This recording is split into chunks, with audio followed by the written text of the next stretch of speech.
Made in New York podcast here with Isabelle Ewing, artist in her studio in Bushwick. Introduce yourself, tell us a little about yourself, what you do, and your story. So my name is Isabelle Ewing. I am originally from Baltimore, Maryland, and I moved to New York about 6 years ago after graduating from Savannah College of Art and Design in Savannah, Georgia. And I am an artist working and living in Bushwick, mostly painter. So tell me about the journey. Tell me about Savannah to New York, how you ended up in Bushwick. Well, I hadn't traveled to Europe, and my original plan was to come to New York for the summer after graduating and just like bouncing from couches and was working in fashion, and I graduated in fashion merchandising and fashion design. Mm-hmm. And was working in fashion, ended up staying here for the summer, and then got an opportunity to live with two of my best friends from home. And so I was like, okay, well, I guess I'm not going to move to London. I'm going to move to Bushwick, and found an amazing apartment in Bushwick. I've been there ever since. Okay. And so you've seen Bushwick change in the last 5 years. It's definitely different today than it was when you moved in. Oh yeah, definitely. I mean, there's always new things popping up, and some of the old things have been here forever, like the bars and stuff. Mm-hmm. But yeah, I mean, it's changed. I see it turning to Williamsburg like every day, I guess. Right. It's funny. I mean, I've been here my whole life, so I've seen Williamsburg as an area like down on Kent and Bedford. Like, you didn't hang out there. Yeah, no. Those neighborhoods weren't safe. I remember going there when I was just even in college, and Kent Street was nothing. Yeah. Bedford was nothing. Mm-hmm. Nobody was there. Yeah. So tell me about tell me about when you knew like being an artist is what you wanted to do. Well, I never considered it as a profession, but even when I was growing up, like my dad would tell me that I would say that I wanted to be an artist when I was really young, and art was really the only thing that I was good at. So, Mm-hmm. and it was the only classes I was good at too, and even like in high school and then in college, I go towards fashion, and I end up in the fashion industry when I moved to New York. And I have a 9-to-5 job, and I'm miserable. I realize there is no creativity in fashion. They already have all the buttons picked out. They already have all the designs. They do it from each season. And I was doing repeat pattern, which was a little bit creative, but still I just hated the idea of going to this office I don't know fashion at all. So what does repeat pattern mean? Repeat pattern means like the plaid. Uh-huh. And Okay. Any repeat pattern that you see in fabric. Okay. So, but I was doing it for kids Okay. too. But the company that I was working for, they would give me like a Nike pattern and be like, copy this. And so then I would have to go to Illustrator to like actually make that pattern or whatever. But Mm-hmm. it was a good experience because that's what my background was too at school, was textiles. Okay. And I enjoyed it. And so I was doing this 9-to-5. And then I was like, I can't do this anymore, and decided to take a turn into real estate because I was doing my art every single night. Mm-hmm. And I was painting every single night, and I was like, I need to find something that Now, were you showing this art to people, or were you just creating and keeping it for yourself? I was showing. I had my first show. I remember it was in Long Island City, like a random party. Mm-hmm. Just like really small things. I had like 3 pieces. Okay. Nothing was big because I didn't have the space for it. And so I wanted to find a job that was part-time. So that's when I turned to real estate. Mm-hmm. And then realized that I didn't want to be in real estate at all either. And that wasn't a field that I could. I'm not offended, don't worry. I'm sorry. No, it's okay. Most people I aren't. tried. It's a business. It's running a business, and it requires a lot of self-control, and it's very sales-driven, and it's like, Yeah. it's not cut out for everybody, and that's okay. Yeah. But a lot of people realize that the turnover rate is insane. Yeah, it was just too slow and so competitive, and I also just felt bad reaching out to these businesses because I was canvassing. Okay. Which people who don't know, it means like I was going to all these stores and places to canvas for Industry City. Mm-hmm. And telling them that they should open up a store in Industry City and then it falling through, and I just like couldn't handle that. So then I am working in real estate, and I realized I need to be concentrating on art, and if I'm really going to be doing this, like, art is what I need to be doing every single day. So then I got a job assisting an artist, Tim Okamahara. He was a portrait fine art painter, and he's in shows and fairs all over the world, and started assisting him, and then it reached my goal to get my own studio, and have been in the studio for 3 years, and have been able to create or gain entry to a community of artists who were able to put me into their shows, and that's what's been going on. So tell me about this assistant role. Like, tell me about what that's like. Tell me about what that entails. Tell me about like what you learned in that period. So technically, I'm a studio assistant. So, and I still am working for him. And I'll do anything from like cleaning his brushes to gessoing the canvases, to doing the backgrounds of his paintings, to going to the art store, to helping set up shows, pick up stuff. It can be different every single day, or just like packaging artwork, which is a really long process and takes a lot of time, and like you have to be really careful. Yeah, you gotta be. Yeah, it's. I have a horror story. And we'll save that for another day. And he paints on, like, his small canvases are 4 feet. Yeah. And so his biggest ones are 12. And imagine packing a 12-foot painting. You gotta build a box. Oh my god. 3 boxes. Yeah. Dancing with the canvas is like how I say it. I'll be dancing with it around the room. So that's your first job in art. Tell me about like what you learned to then get that confidence to go out and do it on your own. Well, I moved to the studios, and luckily I was neighbors with Espartago, who is a seasoned painter. He has been doing it for his entire lifetime, and he really motivated me to be like, you need to make 50 of these, and he would give me like different assignments and basically mentored me and pushing me into different boundaries, like doing sculptures, to doing installations, to exploring more with my painting and using different tools and materials. And that's when, and then him and I kind of just, we collaborated a lot, and then we ended up in a show in Dylan Baves. He reached out to Espartago about being in his show in Gowanus. Okay. And I hopped on that train and was like, I'm going to come too. And we went out to Gowanus, ended up being in a show with Dylan. And that was, I think it was like over a month-long show, but every weekend they had parties. Oh, and I missed the part that I worked at an art store too. That also helped me gain all my like materials for the studio. Right. Oh, that makes sense. Listen, you have to have a different hustle here and there. Yeah. So sorry, it went from the art store to being an assistant. Okay. Yeah. So 3 years in now, you have your own place, right? Mm-hmm. Are you where you thought you would have been if you look back, and like where you expected things to pattern? Not at all.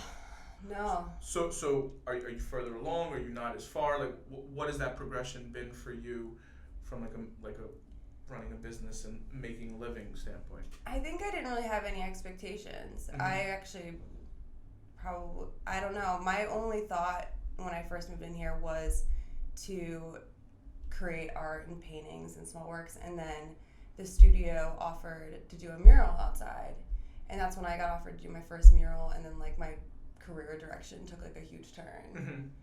So talk about that turn. So I was painting outside and like painting on my rooftop and places that I could, and then the studio gave me that opportunity to paint outside and do a mural, and I was like, wow, like I've got to do this again, and I have to do it professionally. And that's when I knew. And since then I've been able to paint for the Bushwick Collective, do the one in Queens, what is it called? Whatever, and painting in Berlin, and being able to paint in Detroit, and getting paid for doing large scale work, which has been great. And I see myself painting all over the world and doing like huge buildings. It's cool. 12 story buildings. You should check out Upfest. Okay. It's in Bristol, which is 2 hours west of London. Ooh. It also happens to be Banksy's hometown, and it has a very like pre-development Williamsburg feel to it, like when it got safe before it got overdeveloped, and it's blocks and it's sides of buildings, and it's insane. It's like a huge 400 artists festival, and then like Stonehenge is there and London is there, and there's so much other stuff. They're on a silo this year, but 2020 they'll be back. It's a dope thing. Like I went with my wife, it was amazing. But there you'd be able to do sides of buildings. But you could probably do sides of buildings down in Bushwick. Getting there. You know? I mean, I did, I guess, for the Bushwick Collective. Mm-hmm. That was 4 stories. I'm only getting to 10 and 12. Listen, I totally understand. So you want to get to 4, 10, and 12, right? Let's talk about that. What other aspirations are there? Like what are some of the goals that you want to hit in 19, 20, 21?